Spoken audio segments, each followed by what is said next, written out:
सिंदेवाही पोलिसांच्या मोठा धडक ॲक्शन. 25 अल्पवयीन दुचाकीस्वार ताब्यात, पालकांवर दंडात्मक कारवाई.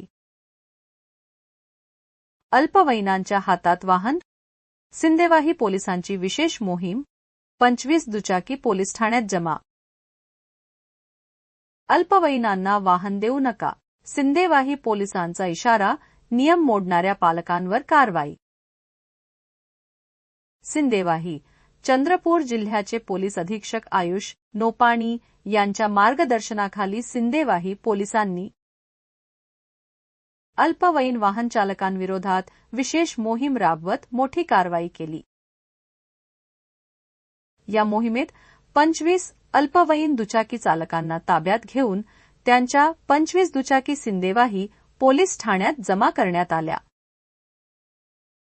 शाळांसमोर, बस स्टॉप, बाजार चौक, शिवाजी चौक आदी ठिकाणी स्वतंत्र पथके तैनात करून ही मोहीम राबविण्यात आली. कारवाईनंतर सर्व अल्पवयीन मुलांच्या पालकांना पोलीस ठाण्यात बोलावून वाहतूक नियमांची सविस्तर माहिती देण्यात आली. तसेच अल्पवयीन मुलांना वाहन चालविण्यास देणे हा कायद्याने गुन्हा असून यापुढे अशी चूक करू नये असा स्पष्ट इशारा देण्यात आला.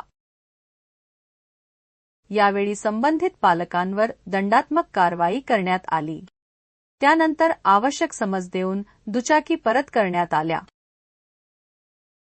पोलीस निरीक्षक कांचन पांडे यांच्या मार्गदर्शनाखाली सहाय्यक पोलीस निरीक्षक सतीश मेश्राम, सहाय्यक पोलीस निरीक्षक राणी भोंडवे तसेच सिंदेवाही पोलीस ठाण्यातील अधिकारी व कर्मचाऱ्यांनी ही मोहीम यशस्वीपणे पार पाडली. सिंदेवाही पोलिसांनी नागरिकांना आवाहन केले आहे की आपल्या अल्पवयीन मुलांच्या हातात वाहन देऊ नका. वाहतूक नियमांचे पालन करा आणि अपघातमुक्त समाज घडविण्यास सहकार्य करा. जिल्हा प्रतिनिधी अमान कुरेशी. पोलीस अधीक्षक चंद्रपूर जिल्हा यांचे मार्गदर्शनात आज अल्पवयीन दुचाकी चालक यांच्यावर संपूर्ण जिल्ह्यामध्ये कारवाई करण्यात येत आहे. आज सिंदेवाही पोलीस स्टेशन हद्दीमध्ये सिंदेवाही शहरामध्ये एकूण 25 अल्पवयीन दुचाकी चालकांना गाडी चालवताना पकडण्यात आले.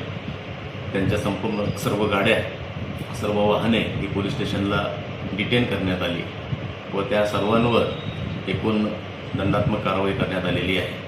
आपल्या माध्यमातून सिंदेवाही पोलीस स्टेशन हद्दीमध्ये राहणाऱ्या सर्व पालकांना आम्ही कळवू इच्छितो की अल्पवयीन मुलांना आपले वाहन चालवण्यास देऊ नये. त्यांना सायकलने आपल्या ट्युशन क्लासेसला व शाळेत जाण्यासाठी सांगावे. मोटर वाहन हे त्यांच्या ताब्यात देणे योग्य नाही. ही कारवाई वेळोवेळी सुरू राहणार आहे व दुसऱ्यांदा मिळून आल्यास सदर वाहन हे पोलीस स्टेशनला जप्त करण्यात येणार आहे. आज ह्या सर्व अल्पवयीन दुचाकी चालकांच्या पालकांना, आईवडिलांना पोलीस स्टेशनला बोलावण्यात आलेले होते आणि त्यांना याबाबत सर्व कळवलेले आहे आणि सूचना दिलेल्या आहे की अल्पवयीन बालकांना आपले वाहन चालवण्यास देऊ नये.